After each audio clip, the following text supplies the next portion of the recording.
প্রিয় শিক্ষার্থীবৃন্দ, আমার অনলাইন ভিডিও ক্লাসে তোমাদেরকে স্বাগত জানাচ্ছি। আশা করি তোমরা সবাই ভালো আছো।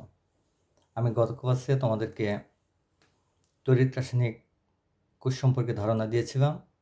আজকে তড়িৎ রাসায়নিক কোষের ইএমএফ গণনা বিষয়টি নিয়ে আলোচনা করব। আমার আজকের আলোচনায় যে বিষয়গুলো অন্তর্ভুক্ত থাকছে তার মধ্যে 1 নম্বর হচ্ছে তড়িৎ বিভব, 2 হচ্ছে নানস্ট তত্ত্ব, 3 হচ্ছে নির্দেশক তড়িৎদ্বার এবং 4 হচ্ছে কোষ বিভব সংক্রান্ত কয়েকটি গাণিতিক সমস্যা। তাই শিক্ষার্থীবৃন্দ, প্রথমে আমরা দেখি একক তড়িৎদ্বার বিভবটা কী। তাই যখন কোনো একটি তড়িৎদ্বারকে তার তড়িৎ বিশ্লেষ্যের মধ্যে প্রবেশ করানো হয়, তখন তড়িৎদ্বার ও তড়িৎ বিশ্লেষ্যের সংস্পর্শ তলে যে নির্দিষ্ট বৈদ্যুতিক বিভব পার্থক্যের সৃষ্টি হয় তাকেই প্রধানত বলা হয়ে থাকে একক তড়িৎদ্বার বিভব। শিক্ষার্থীবৃন্দ, তোমরা জানো যে কখনোই কোনো একক তড়িৎদ্বার এর মাধ্যমে তড়িৎ প্রবাহ সৃষ্টি করা সম্ভব নয়, কারণ আমাদের দুটি তড়িৎদ্বারের প্রয়োজন হয়, একটি অ্যানোড এবং একটি ক্যাথোড। এ পর্যায়ে আমরা দেখব যে নানস্ট তত্ত্বের মাধ্যমে একটি তড়িৎ কোষে যে তড়িৎদ্বার ব্যবহার করা হয় অ্যানোড এবং ক্যাথোড হিসেবে, সেই তড়িৎদ্বারগুলোর মধ্যে কখন কোনটিকে আমরা অ্যানোড বা কোনটিকে ক্যাথোড হিসেবে ব্যবহার করব। যখন কোন একটি তড়িৎ বিশ্লেষ্যের মধ্যে একটি তড়িৎদ্বারকে প্রবেশ করানো হয়, তখন তড়িৎদ্বার থেকে ধাতব পরমাণুটি ধাতব আয়ন হিসেবে দ্রবণের দিকে আসার কালে যে চাপের সৃষ্টি হয় তাকে বলা হয় দ্রবণ চাপ, এবং একই সময়ে বিপরীতমুখী একটি চাপ দিয়ে বাধারও সম্মুখীন হয়, সেটাকে বলা হয় অসমোটিক চাপ। যদি কখনো কোনো তড়িৎদ্বারের দ্রবণ চাপের মান অসমোটিক চাপের মানের চেয়ে বেশি হয়, তাহলে সেই তড়িৎদ্বারটি অ্যানোড রূপে ব্যবহৃত হবে। আর যদি এরকম হয় যে দ্রবণ চাপের মান অসমোটিক চাপের মানের চেয়ে কম হয়, তখন সেই তড়িৎদ্বারটি ক্যাথোড রূপে ব্যবহৃত হবে। নির্দেশক তড়িৎদ্বার। নির্দেশক তড়িৎদ্বার হচ্ছে জানা বিভবের যে তড়িৎদ্বারের সাহায্য নিয়ে অপর একটি তড়িৎদ্বার যার বিভবের মান জানা নেই সেরকম একটি তড়িৎদ্বারের সাথে সংযোগ প্রদান করে তড়িৎ রাসায়নিক কোষ গঠন করার মাধ্যমে যারা জানা বিভবের তড়িৎদ্বারের সাপেক্ষে অজানা তড়িৎদ্বারটির বিভবের মান জানা যায়। এক্ষেত্রে জানা বিভবের ওই তড়িৎদ্বারটিকে বলা হচ্ছে নির্দেশক তড়িৎদ্বার। সাধারণত নির্দেশক তড়িৎদ্বার দুই ধরনের হয়ে থাকে। 1 নম্বর হচ্ছে প্রাইমারি বা মুখ্য নির্দেশক তড়িৎদ্বার, 2 নম্বর হচ্ছে সেকেন্ডারি বা গৌণ নির্দেশক তড়িৎদ্বার।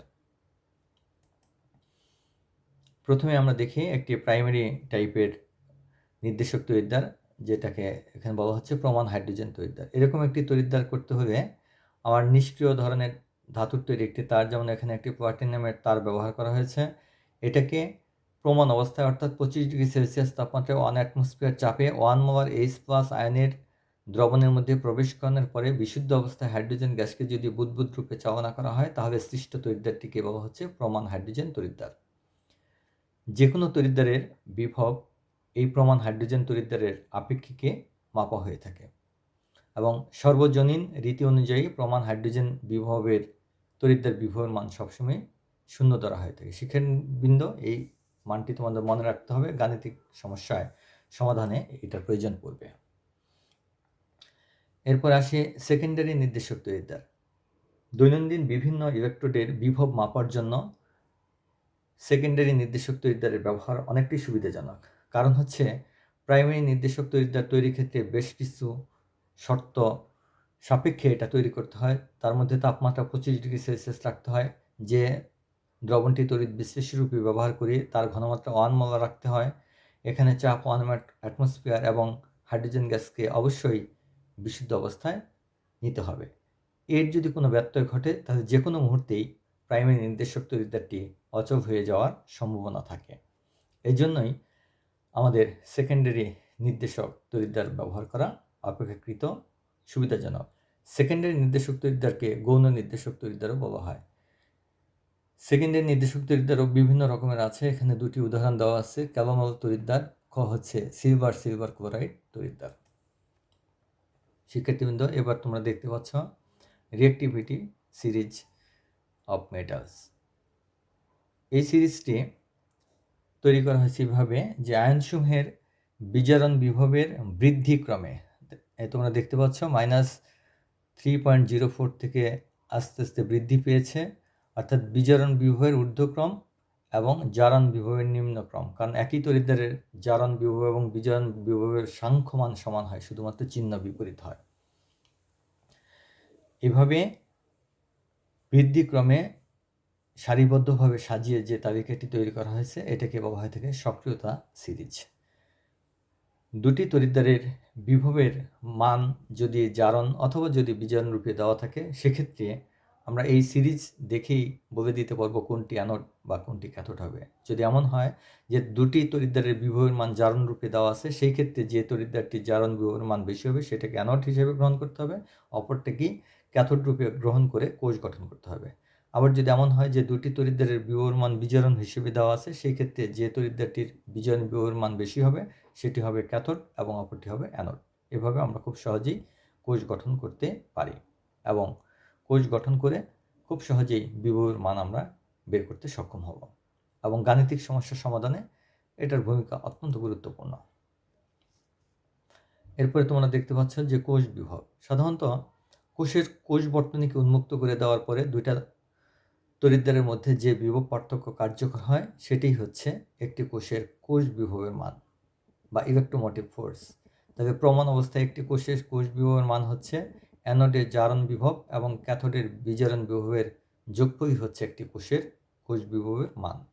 যদি দুটি তড়িৎদ্বারের তড়িৎ বিভবের মান জারণ রূপে প্রকাশ করি, সেক্ষেত্রে অ্যানোডের জারণ বিভব এবং ক্যাথোডের জারণ বিভবের পার্থক্য হচ্ছে একটি কোষের কোষ বিভবের মান। যদি দুটি তড়িৎদ্বারের বিভবের মানকে বিজারণ রূপে প্রকাশ করি, সেই ক্ষেত্রে ক্যাথোডের বিজারণ বিভবটা আগে হবে, মাইনাস হচ্ছে অ্যানোডের বিজারণ বিভব। এই দুইটার পার্থক্য হচ্ছে একটি তড়িৎ কোষে কোষ বিভবের মান। প্রিয় শিক্ষার্থীবৃন্দ, আরও কয়েকটি তোমরা সমীকরণ এখানে দেখতে পাচ্ছ যে এই ডেল জি নট সমান হচ্ছে minus N F E not. এটা হচ্ছে তাপগতিবিজ্ঞান থেকে এসছে। ডেল জি নট এটা হচ্ছে প্রমাণ অবস্থায় মুক্ত শক্তির পরিবর্তন সমান minus N F E naught. E নটটা হচ্ছে একটি তড়িৎ কোষের কোষ বিভবের মান। এখানে দেখো গোলাপি রঙের দেখা যাচ্ছে এই বক্সের মধ্যে যে ই সেল ইজ গ্রেটার দেন যদি 0 হয়, অর্থাৎ ই সেলের মান যদি ধনাত্মক হয়, তাহলে বুঝতে হবে যে তড়িৎ কোষের সংগঠিত কোষ বিক্রিয়াটি স্বতঃস্ফূর্ত হয়ে ঘটবে, আর স্বতঃস্ফূর্ত হয়ে ঘটলে ওই কোষে তড়িৎ প্রবাহ উৎপন্ন হবে। ই সেলের মান যদি 0 হয়, সেক্ষেত্রে কোষ বিক্রিয়াটি সাম্যাবস্থায় আসা, অর্থাৎ এটি হচ্ছে একটি মৃত কোষ।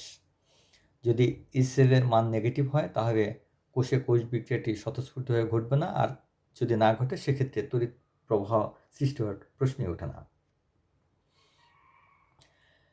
এরপরে তোমরা দেখতে পাচ্ছ একটি তড়িৎ কোষে সাধারণভাবে একটি সংগঠিত বিক্রিয়া এখানে উদাহরণ হিসেবে দেওয়া আছে। যদি এরকম কোনো কোষ হয় যেখানে তড়িৎ বিশ্লেষের যে কোনো ঘনমাত্রায় যে কোনো তাপমাত্রায় কোনো কোষে কোষ বিভবের মান যদি বের করতে হয়, সেক্ষেত্রে এই বিক্রিয়ার আলোকে তোমরা সমীকরণটি দেখতে পাচ্ছ, এটাকে বলা হয় নানস্ট্রস সমীকরণ। তাহলে আমি আরেকবার বলছি যে কোনো তাপমাত্রায় তড়িৎ বিশ্লেষের যে কোনো ঘনমাত্রায় কোষ বিভবের মান বের করতে হলে আমাদের এই সমীকরণটি ব্যবহার করতে হবে। ই সেল সমান হচ্ছে প্রমাণ অবস্থায় কোষটির কোষ বিভবের মান বের করতে হবে minus 2.303 RT divide by N F. এই এনটা হচ্ছে এই কোষ বিক্রিয়ায় যত মোল ইলেকট্রনের আদান প্রদান হয়েছে এটাই হচ্ছে এন। লগ উৎপাদ আয়নের ঘনমাত্রা ডিভাইড বাই বিক্রিয়ক আয়নের ঘনমাত্রা। এখানে উৎপাদ এক্স মোল এ প্লাস ছিল, এই জন্য তার পাওয়ার হয়েছে এক্স।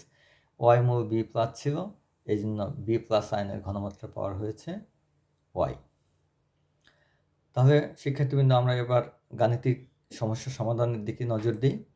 প্রথমে তোমরা দেখতে পাচ্ছ যে জিঙ্ক ধাতুর পাত্রে ফেরাস সালফেট দ্রবণ রাখা যাবে কি? যুক্তি দাও। এখানে জিঙ্ক ধাতু, জিঙ্ক এবং হচ্ছে আয়রন দুটি তড়িৎদ্বারের বিভবের মান জারণ হিসেবে দেওয়া আছে।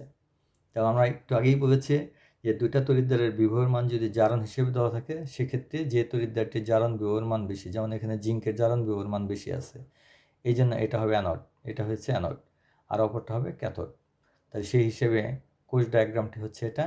কাজে এই কোষ বিভবের মান হবে অ্যানোডের জারণ মাইনাস হচ্ছে ক্যাথোডের জারণ। দুটার মান বসানোর পরে দেখা যাচ্ছে যে আমাদের ইনট সেলের মান পেয়েছি আমরা +0.34 ভোল্ট, অর্থাৎ আমরা ধনাত্মক মান পেয়েছি। তার মানে হচ্ছে যে এই কোষে কোষ বিক্রিয়াটি স্বতঃস্ফূর্তভাবে সংঘটিত হবে, অর্থাৎ অ্যানোডে জারণ ক্রিয়া সংঘটিত হবে। যেহেতু এখানে অ্যানোড হিসেবে আমরা জিঙ্ক ধাতুর পাত্র ব্যবহার করেছি, কাজেই জিঙ্ক জারিত হয়ে ক্ষয়প্রাপ্ত হয়ে ছিদ্র হয়ে যাবে, কাজেই জিঙ্ক ধাতুর পাত্রে কোনো অবস্থাতেই ফেরাস সালফেট দ্রবণ রাখা যাবে না। তো সেক্ষেত্রে কিন্তু আশা করি তোমরা এই অঙ্কটি বুঝতে পেরেছ। আমরা আরও একটি গাণিতিক সমস্যা দেখি। এখানে দেখো যে একটি কোষ ডায়াগ্রাম দেওয়া আছে এবং এখানে দুটি তড়িৎদ্বারের বিভবের মান বিজারণ রূপে দেওয়া আছে। তাহলে এই তড়িৎ কোষে সংগৃহীত জারণ অর্ধকোষ বিক্রিয়া এটা, এখানে বিজারণ অর্ধকোষ, কাজে বিজারণ অর্ধকোষ বিক্রিয়া এটা সমতা ইলেকট্রনের সংখ্যা সমান করার জন্য 1 নং সমীকরণকে 2 দিয়ে গুণ করা হয়েছে, 2 নং সমীকরণকে 3 দিয়ে গুণ করা হয়েছে। কাজেই এই কোষে সংগৃহীত কোষ বিক্রিয়াটি হচ্ছে আমার এটা। এবং প্রমাণ অবস্থায় দুইটা তড়িৎদ্বারের বিভবের মান দেওয়া আছে, সেই হিসেবে প্রমাণ অবস্থায় এই কোষের কোষ বিভবের মান হচ্ছে আমাদের অ্যালুমিনিয়াম তড়িৎদ্বারের জারণ এবং টিন তড়িৎদ্বারের বিজারণের সমষ্টি। যেহেতু আমি এখানে জারণ হিসেবে লিখছি এবং এখানে দেওয়া ছিল বিজারণ হিসেবে, আমি আগে বলেছি যে জারণ বিভব এবং বিজারণ বিভবের সাংখ্যমান সমান হয়, শুধু চিহ্ন বিপরীত হয়। যেহেতু এখানে বিজারণটা প্লাস রূপে দেওয়া ছিল, মাইনাস দেওয়া ছিল, এই জন্য আমি এখানে জারণটা প্লাস হিসেবে লিখছি, আর এটার মান -0.14 ভোল্ট দেওয়া আছে। তাহলে দেখা যাচ্ছে যে ইনট সেলের মান আমরা পেয়েছি +1.52 ভোল্ট। এবার আমরা নানস্ট্রস সমীকরণ অনুসারে এই বিক্রিয়ার আলোকে আমরা লিখতে পারি ই সেল সমান হচ্ছে ইনট সেল -0.0591 লগ উৎপাদে ছিল 2 মোল অ্যালুমিনিয়াম আয়নের ঘনমাত্রার স্কোয়ার, এখানে 3 মোল ছিল, এই জন্য টিনের ঘনমাত্রার পাওয়ার হয়েছে 3। এখানে এই যে ঘনমাত্রা দেওয়া আছে তোমরা দেখতে পাচ্ছ, এই মানগুলো আমি এখানে বসিয়ে দিয়েছি এবং এখানে 6 মোল ইলেকট্রনের আদান প্রদান হয়েছে, এই জন্য এন এর মান হয়েছে 6। তাহলে সবগুলো মান বসিয়ে দিলে দেখা যাচ্ছে যে ই সেলের মান আমরা পেয়েছি 1.507 ভোল্ট। তার মানে এটি হচ্ছে এই তড়িৎ কোষের কোষ বিভব বা ইএমএফ এর মান। প্রিয় শিক্ষার্থীবৃন্দ, আশা করি এই অঙ্কটিও তোমরা বুঝতে পেরেছ। আমরা আজকে এখানেই শেষ করতে যাচ্ছি। যে কোনো সমস্যায় আমার সাথে সরাসরি তোমরা যোগাযোগ করতে পারো। সকলকে আন্তরিক ধন্যবাদ। আল্লাহ হাফেজ।